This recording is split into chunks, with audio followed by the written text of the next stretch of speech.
If you go into community, that's not true. It's not more expensive and it's really, really accessible. But you cannot be in the surface of life. You need to go deep.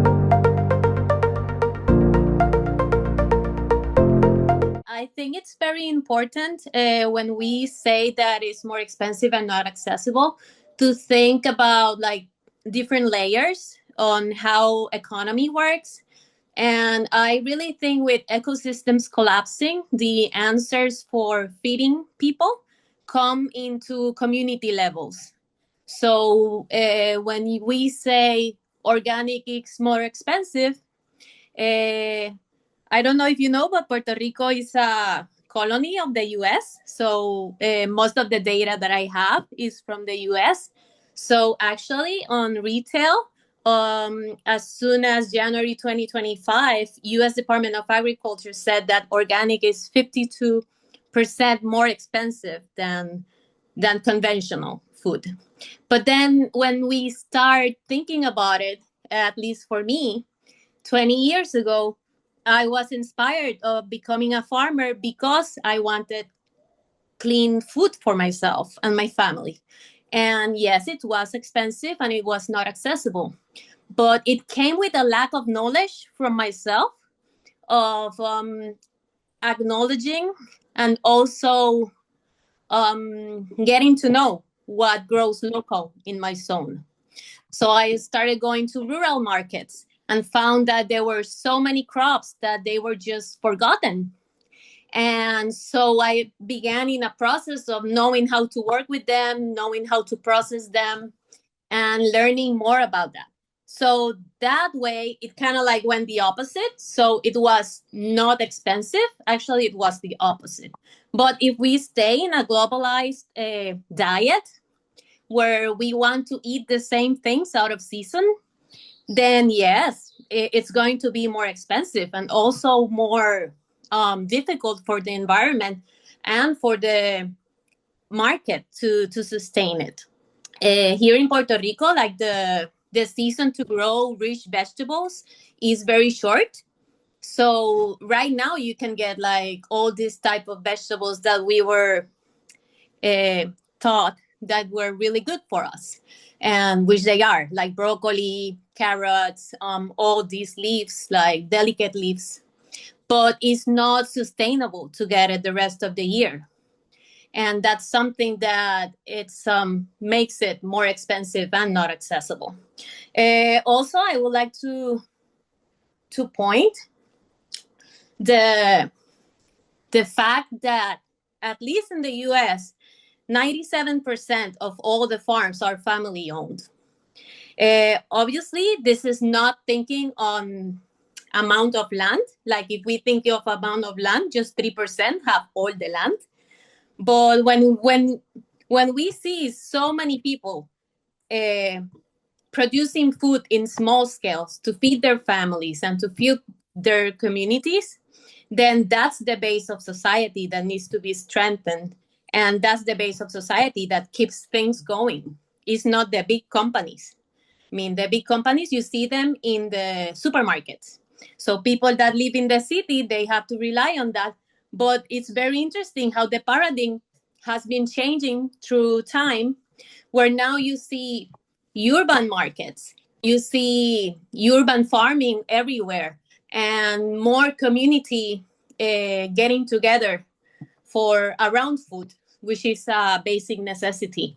So I actually encourage everybody to little time they have invested getting to know their neighbors and helping in food production anytime, any type they can. One thing that I found by traveling in Central America and South America is that old people, they do organic all their life. That's the way it was done before you were able to buy something to kill something. So it's very interesting how you go to several farmers markets everywhere in the world, and it's actually either less expensive or the same price or cheaper than regular. But that's again, that's usually not in statistics. because it's community based. So it's as fast as somebody grew some tomatoes in their yard, they took it to the farmer's market, sold it to the neighbor, and that's it, gone. So I think we have to, it's really good that we have statistics and we have a way to measure how, yes, organic is can be more expensive. Yes, it can be more accessible in certain areas where places are more globalized. There's more people from other countries coming in and then like demanding it because that's how economy moves. But if you go into community, that's not true. It's not more expensive and it's really, really accessible. But you cannot be in the surface of life. You need to go deep. Thank you, Julitza. And I think you brought very important issues that if we are talking about what we buy and why it's expensive or not, is to understand also what is regional, what is seasonal, what are we eating, because humanity has reduced its diet to a handful of variety of products, and we are not taking advantage of its full diversity of this planet, and also by that risking the biodiversity and encouraging production that actually harms our soils, our health. And these of the short value change, when you reach local markets, even it can be cheaper. And it doesn't mean that it doesn't cover cost for farmers. It's actually the most fair trades we have seen, where farmers actually are covering their costs and produce reach consumers in a fair and accessible way. And maybe there's a question that came to you, Julitza, that I would like to raise, because I think it also comes on the marketing ploy, on the really feeding the world. That is, does the high prices of organic products reflect the real production cost, or is mainly driven the market? I think it's a very complex question because for most staple foods, there is like a limit people are willing to pay. Like and now with environmental changes, especially here, we are seeing a lot of, it's like the nature clock got crazy. So now we're seeing like a lot of crops just growing out of season. So what does that mean? It means that more pests are coming in, and then you have this issue of let's say an avocado tree. It usually produces 200 avocados. This year it flowered 3 times, which is very unusual, and I got 10 avocados. So in normal math, capitalist structure, I would say, well, if there is a high demand on avocados and I only have 10 avocados, I'll sell them for $20 each avocado. And whoever can pay, they pay. In reality, they have limits on their economic. So saying that a farmer can cover the production cost, it's very complex right now. And if that gives the price of the food, it's also very complex. So I would say that farmers that are part of farmers organizations like Inofo or like local organizations that are part of communities that are structured, they can handle the production costs without problems. But it's not something that you can only do with math. It's something that takes a broader accountability, and it's very hard to measure it because it gets really, really complex. Like like the example of the avocados is something that's happening in almost every crop, and then how do you measure that so that at the end of the day the farmer needs support?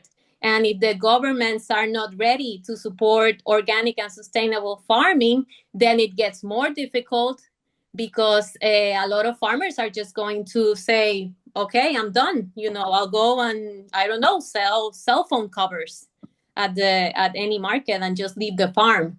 So I think governments and at first, farmer organizations, we need to be very aware and supportive of our members. So just to make sure that they are they are good and they are able to produce good, and they have the support, whatever that means. And then governments need to work fast, and I think it's with the pressure of organizations that they're going to have to do that. So Thank you, Julitza. And before I give the floor to Harun that he wants to pitch in, I wanted, because you brought something that is very important. I think cost is not covered in any production system. Any producer really covers its cost. Sometimes it's covered by subsidies, so it's a hidden aid. And then, but in organic, there is more a tendency of more covering the cost, especially in smaller value chains rather than in bigger value chains. There is a tendency on that, to give a summary a little bit to the audience, but still is an issue within the movement because, as Volker said, we are still playing in a bigger game with bigger rules that sometimes impact even if we try to set a different system and a different way of trading, of relating, of producing, etc. Right? Harun, you want to pitch in? Yeah, I just want to say, like, I mean, we need to really be aware that we're not really playing, I mean, producing in a plain, fair, production field, right? Like the food prices are low, not because, there's a lot of food production, because, there are policies and, support from different governments and the fossil fuels. There are a lot of things, but like people should know, especially those who do not live in Europe, that European farmers are able to survive not because they produce excellent crops and excellent production levels, because government helps them, right? So it's very important to understand that the food prices are artificially low, right? It should not be this low. And again, food prices are low, not low because of the high production of conventional. That's not the case. So because this is always put together. This is really important to understand that. Food prices, again, I'm going to repeat it. Food prices are not low because of the high production of conventional system, because this is the biggest fallacy, right? Once people understand that, this really, you start understanding what's going on. So in Europe, the farmers, or in Europe, United States, Canada, whether directly or indirectly, there are subsidies, right? Government subsidies. So farmers mainly survive or make money because of these government subsidies. It can go up to 70% of their income. 70%. This is really crazy amount, right? So what this means is that it's very unfair to say, oh, the small farmers and organic farmers should go, optimize their production and innovate and, systematize and make money. You cannot, because the prices are artificially low, kept low purposefully, to basically suppress smallholders and suppress these developing countries, right? So, and as the consumers, maybe a lot of consumers are attending today, we need to really internalize the fact that food should be more expensive. Conventional or organic, doesn't matter. We should be ready to spend more money on food. This is really important. And then not expect that food should be cheap. So this is this is something I just wanted to mention, yeah. I love that you brought that up, Harun, because this concept that food should be free or cheap, but we are willing to spend thousands of euros on a phone, on a handbag, on a new car, but we are not willing to spend money on food. And what we need to live in this planet is clean food, clean air, a healthy social environment, and we have none of them. And we expect that to come for free, and then we are willing to pay for things we don't actually need. So I think that you brought that issue that of the cheapness of food and bringing back the value of food and the efforts that are behind that, all the people, the soil, the ecosystem services that are behind it, the biodiversity, etc., etc. They are never accounted.